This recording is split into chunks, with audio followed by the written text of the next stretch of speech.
দেখো মুষলধারা কিন্তু বৃষ্টি হয়ে গেল কিছুক্ষণ আগে, এখনও ঝিরিঝিরি পড়ে যাচ্ছে বৃষ্টি। সন্ধ্যের পর থেকে কিন্তু বৃষ্টি খুব হচ্ছে, বেশ ভালো লাগছে। আর আমি করছি, আমি এদিকে হচ্ছে দেখো সব কিছু গুছিয়ে নিয়েছি। আজকে হবে চিকেন, আমাদের ওই যে বললাম বেশিরভাগ রাতে চিকেন হয়। আর এখানে হচ্ছে তোমরা বুঝতেই পারছো ক্যাপসিকাম দেখে যে কি হবে। এখানে আছে কাজু কিশমিশ। আজকে হচ্ছে ফ্রায়েড রাইস করব। চালটা সেই সন্ধ্যেবেলা ভিজিয়ে রেখেছিলাম, আমি এখনও গুছিয়ে উঠতে পারিনি, টুকটুক করে করছি। আমাদের তো অনেক রাত করে খাওয়া দাওয়া হয়, তাও 8টা মতো কিন্তু বেজে যায়। চলো গুছিয়ে নিই, অনেক লেট হয়ে গেছে, তারপরে আবার আসছি। এবারে হচ্ছে অনেকটা এগিয়ে এসছে, অনেকক্ষণ পরে আসলাম, প্রায় আধা ঘন্টা পর, 8:30 মতো বাজে। এখন ঘি দিয়ে সবজিগুলো ভেজে নেব। ঘি আর একটু সাদা তেল দিয়ে মিক্সড করে ভাজি। তো বেশি করে ঘিটা দেব, ঘিটা বলতে ভুলে গেছি, ঘিটা প্রায় শেষের পথে। এবার ক্যাপসিকাম গাজর এগুলোকে ফ্রাই করে নেব। একটু সাদা তেল দেব, তারপরে আবার ঘি দেবো রাইস।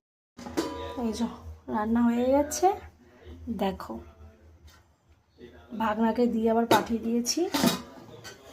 আর এখানে হচ্ছে চিকেনটা একটু ঝোলঝোলই রাখা হয়েছে, কারণ আমি বাদে আমাদের ঘরে সবাই ঝোল খেতে পছন্দ করে চিকেনের। বাবা, মাম্মা আর হচ্ছে মাম্মার পাপা, তাই এখন বাবাকে খেতে দেবো।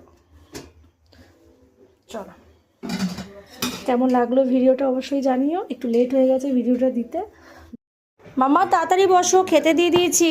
এই যে মাম্মাকে দিয়ে দিয়েছি, ওকে দিয়েছি হচ্ছে মাছ রাত্রেবেলায়। কিছু করার নেই, ফ্রাইড রাইসের সাথে মাছটা হচ্ছে একটু বেমানান হয়ে গেছে, কিন্তু কিছু করার নেই, তাই তো মাম্মা? মেয়ে আমার দুপুরবেলায় স্কুলে থাকলে পরে দুপুরে রান্নাবান্না ওর কিছু তেমন খাওয়া হয় না। আমার লাকি ডে, কেন স্কুলে এমনি তো পড়া ছুটি 7 দিন, আবার স্কুলে আজকে চিকেন মোমো। ওইদিকে ওই ঘরে হচ্ছে বাবাকে খেতে দিয়ে দিয়েছি, আর এখন মাম্মাকেও খেতে দিয়ে দিয়েছি। মাম্মা তো মাছ খেতে পছন্দ করে, তাই তো মাম্মা? ওই জন্য রাত্রেবেলা ওকে মাছটা দিলাম, কারণ কালকে থেকে আমাদের মাছ খাওয়া হবে না একদম পয়লা বৈশাখ পর্যন্ত, সেই 15 তারিখ পর্যন্ত।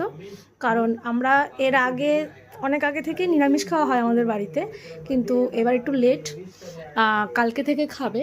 কারণ এখানে নীল পুজো হয়, চড়ক পুজো হয়, তাই বাড়িতে সন্ন্যাসরা আসে, তার জন্য মানে আসা যাওয়া করে। এবার ওনাদেরকে বাড়ির পাশে এই যে পাশে মাঠ আছে ওখানে, হ্যাঁ, তার জন্য আমরা নিরামিষ খাই, কারণ আমাদের বাড়ির লোকেরা